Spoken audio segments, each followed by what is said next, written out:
Well, we made our cut, so now we're down to our roster. We start practice today, and our first game's 2 weeks.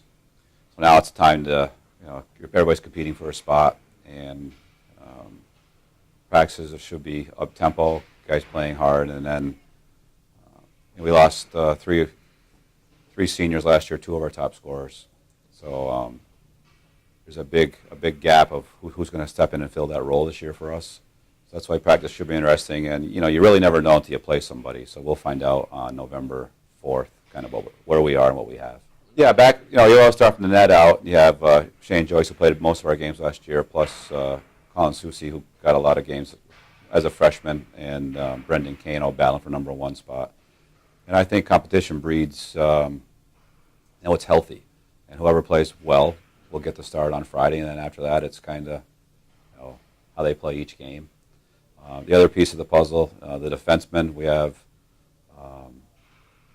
5 returners, so we should be pretty deep right there. Peter Sakalis is an offensive threat from the back end. Plays quite a bit of power play. Lonnie Taylor is one of our main penalty killers. Patrick Horrocks played every game as a freshman last year.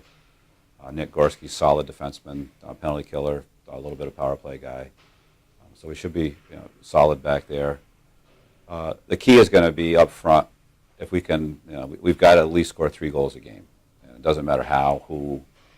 So each guy, if they can pick up 10%, 15% of their game. So if we have 15 guys getting 8 to 10 points, I think that'll really help us, because it's going to be hard for one guy to have 40. It's kind of the way the league has gone. So hopefully, if we can do that, keep our goals to 2 or less, you'll have a chance. It's a really competitive league. Every game is a 50-50 game, so there's not much room for error. That's yet to be determined, but I think all our freshmen have done well so far. Now that the nervousness is over as far as a tryout, hopefully they can settle in, and that's why these next 2 weeks are very critical for everyone to see kind of where we are. So every day, when I look at practice, it's if we had a game the next day, would this guy be in? And that's kind of how we kind of do it every day. So they got to try, the ones who are consistent usually end up playing more than the other guys.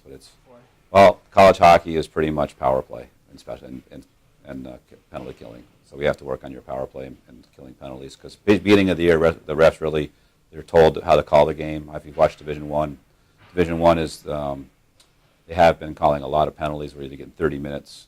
So penalty killing is huge. The problem is usually you only have 2 power plays. If you get a lot of power plays, you're playing 10 guys, so you have to kind of make sure everybody has a chance to get in the power play, so that if that happens, and also killing penalties, you can't kill with 10 guys the whole weekend.